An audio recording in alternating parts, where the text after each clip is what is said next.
పెద్ద news RR ఫ్యాన్స్కి అయితే నచ్చదు. ఎందుకంటే సంజు శాంసన్ చిన్నప్పటి నుంచి లిటరల్గా చిన్నప్పటి నుంచి ఇప్పుడు దాకా తన క్రికెటింగ్ జర్నీ ఐపీఎల్లో ఏదైతే ఉందో లిటరలీ ఆర్ఆర్ గ్రూమ్ చేసింది సంజు శాంసన్ని. కానీ అందరూ క్రికెటింగ్ వరల్డ్లో అందరూ కూడా షాక్ అయింది ఏంటంటే ఆర్ఆర్ ట్రేడ్ చేసుకున్నారు సిఎస్కే తోటి, సంజు శాంసన్ని రిలీజ్ చేశారు. మరి ఇన్సైడ్ స్టోరీ ఏం జరిగిందో మనకు తెలియదు. Last season Sanju Samson injury తోటి బయట ఉన్నప్పుడు కూడా అంత హ్యాపీగా అయితే డ్రెస్సింగ్ రూమ్లో కనబడలేదు. డగౌట్లో ఉన్నప్పుడు కూడా ఎక్కువ ఇన్ఫ్లుయెన్స్ అయితే తను లేనట్టు అనిపించింది. రియాన్ పరాగ్ క్యాప్టెన్ చేసినప్పుడు బహుశా తన మైండ్లో ఒక ఫ్రెష్ ఛాలెంజ్ కావాలనుకున్నాడేమో. అందుకే సిఎస్కేకి వాళ్ళు ట్రేడ్ చేసి అక్కడ Ravindra Jadeja, the rock star Ravindra Jadeja ఎవరైతే ఎప్పుడైతే 2008లో స్టార్ట్ అయినప్పుడు అక్కడ షెయిన్ వాన్ తనకు పేరు పెట్టాడు రవీంద్ర జడేజా అని, రాక్ స్టార్. అప్పుడే ఇండియా అండర్-19 ఆడేసి వచ్చి పెద్ద జిట్టు పెట్టుకొని left on batting, left on spin గెలిచిన టీంలో రాజస్థాన్ రాయల్స్ మొదటి సీజన్ ఛాంపియన్షిప్ గెలిచారు. అక్కడ రవీంద్ర జడేజా చాలా కీ పార్ట్ ప్లే చేశాడు. సో ఈజ్ బ్యాక్ హోమ్ లాగా ఒక రకంగా చెప్పాలి to Rajasthan Royals. And Sam కరన్ని కూడా తీసుకోవడం జరిగింది ఆ ట్రేడ్ డీల్లో. But I think Rajasthan Royals ఒకవేళ సంజు శాంసన్ తనే రిక్వెస్ట్ చేస్తుంటే దేవ్ టేకెన్ 2 కీ ప్లేయర్స్. ఎందుకంటే రవీంద్ర జడేజా ఆ లెఫ్ట్ ఆన్ స్పిన్తో పాటు తను ఒక సీనియర్ ప్లేయర్గా ఆ రోల్ మిడిల్ ఆర్డర్లో ప్లే చేస్తాడు. శామ్ కరన్ కూడా, ఇద్దరు ఆల్రౌండర్స్. అంటే మీరు T20 క్రికెట్ ఎటువైపు వెళ్తుందంటే ఆల్రౌండర్స్ వైపు వెళ్తుంది. ఇంపాక్ట్ ప్లేయర్ ఉన్నా కూడా వాళ్ళు చాలా చాలా కీ పార్ట్ ప్లే చేస్తున్నారు. అందుకని ఇద్దరు ఆల్రౌండర్స్ని సిఎస్కే నుంచి వాళ్ళు తీసుకోవడం జరిగింది. ఇంకొక ట్రేడ్ వాళ్ళు ఏం చేసుకున్నారంటే ఆప్షన్ కన్నా ముందు డోనోవన్ ఫెరేరా, తను ఎందుకు తీసుకున్న డోనోవన్ ఫెరేరా అని డీసీ నుంచి వాళ్ళు ట్రేడ్ ఎందుకు తీసుకున్నారంటే హెట్మైర్కి బ్యాకప్గా పెట్టుకుంటున్నారు. వాళ్ళు ఓన్లీ 75 lakhsకి డోనోవన్ ఫెరేరా వాళ్ళకి దక్కించుకుంటున్నారు. సౌత్ ఆఫ్రికన్ ఫినిషర్, తనకు కావాలంటే కీపింగ్ కూడా చేయగలుగుతాడు. సో ఒక బ్యాకప్ కీపర్ కూడా వాళ్ళకి దొరికిపోతాడు.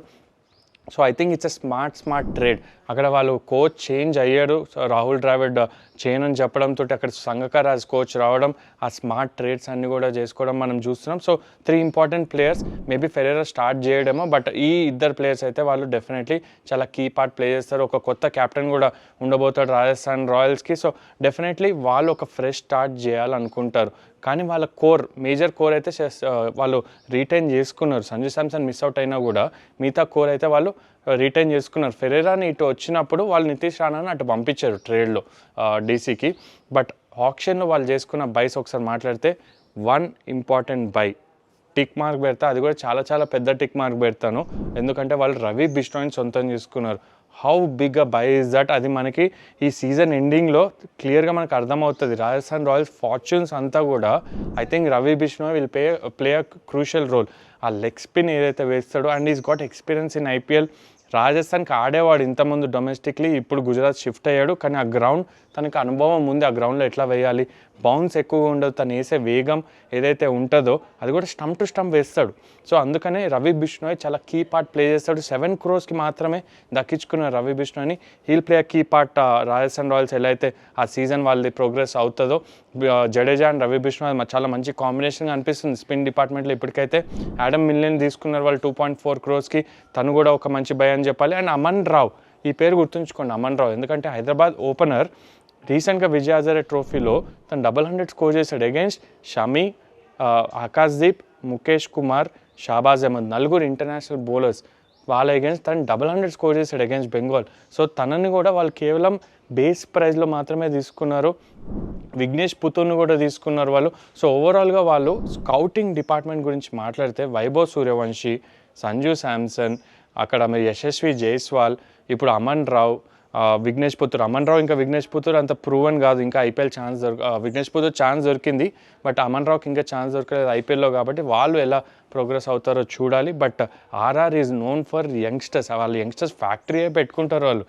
బట్ ఓవరాల్గా వాళ్ళ సైడ్లో వాళ్ళు కీగా ఏం చేయాలి అంటే, హెట్మైర్ ఉన్నాడు, ఫెరేరా బ్యాకప్గా ఉన్నాడు, వాళ్ళు ఫాస్ట్ బౌలింగ్ విభాగం వాళ్ళు కొంచెం వీక్గా కనిపిస్తుంది. అక్కడ ఓవర్సీస్ ఫాస్ట్ బౌలర్స్ని వాళ్ళు ఆడిపించుకోవాలి. అది చేస్తారా లేదా అది కూడా డిస్కస్ చేద్దాం. వాళ్ళ బ్యాటింగ్ ఎలా ఉంది, వాళ్ళ బౌలింగ్ ఎలా ఉంది, ఎలాంటి కాంబినేషన్తో వెళ్ళొచ్చు ఆయనతో కూడా మాట్లాడదాము.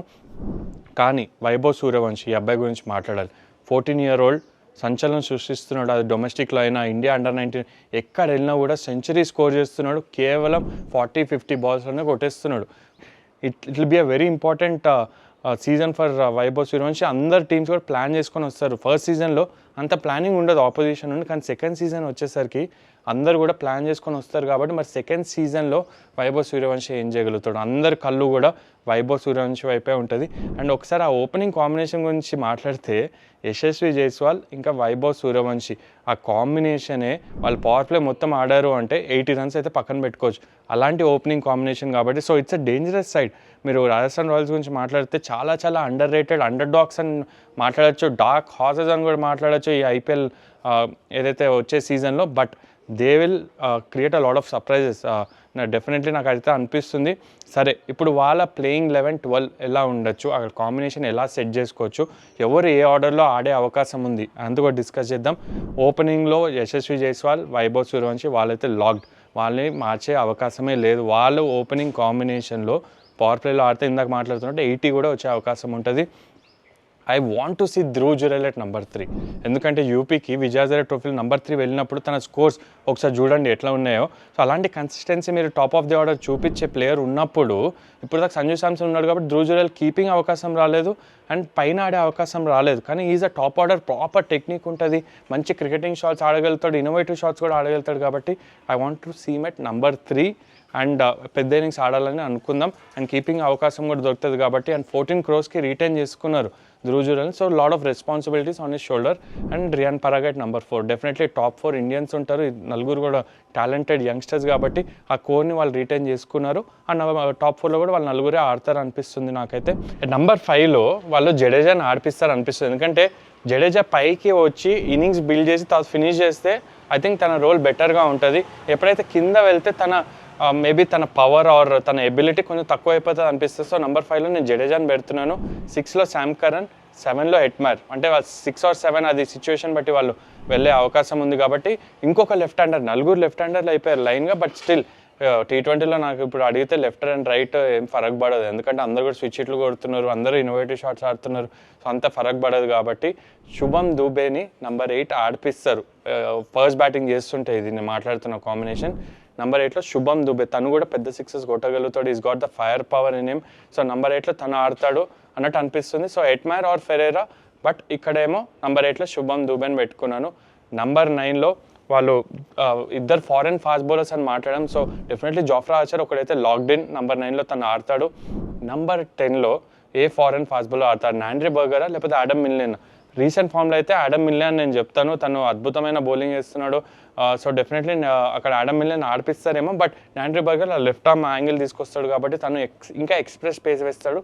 సో మేబీ నాండ్రీ బర్గర్ని ఆడిపించే అవకాశం కూడా ఉంది. At number 10 Yudhvir Singh or Tushar Deshpande, or ఇద్దరిని కూడా ఆడిపించవచ్చు ఒకవేళ అట్లాంటి కండిషన్స్ ఉంటే. బట్ రవి బిష్ణోయిని కూడా ఆడిపియాలి కాబట్టి.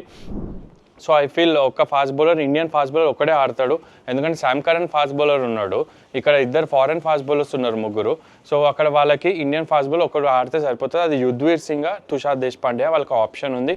బట్ ఇంపాక్ట్ ప్లేయర్లో మాత్రం రవి బిష్ణోయ్ డెఫినెట్లీ వస్తాడు. ఇది వాళ్ళ కాంబినేషన్ ఉండబోతుంది. But RR they are looking like an underdogs. ఎక్కడ ఫినిష్ చేస్తారు వాళ్ళు, ప్లే ఆఫ్కి రీచ్ అవుతారా, ఇంకొకసారి సర్ప్రైజ్ చేసి వాళ్ళు టోర్నమెంటే గెలుస్తారా, ఎక్కడి వరకు వెళ్తారు? నా ఒపీనియన్ అయితే they will be the team to watch out for. And most importantly Vaibhav Suryavanshi will be the player to watch out for this season.